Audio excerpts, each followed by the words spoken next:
Hi! In front of me is Motorola Moto E22i, and today I would like to show you how you can connect it to printer.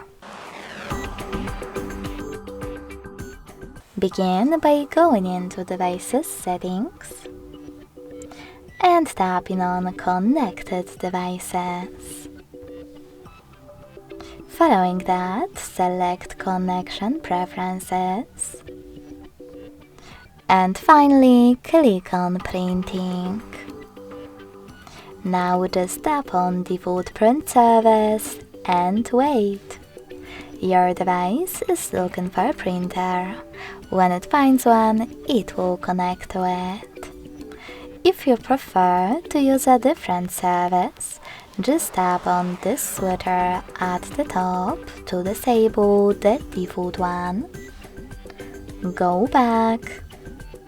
Tap on Add Service and download the best one for you. In my case, HP1. When your new service is ready, go back to the same settings.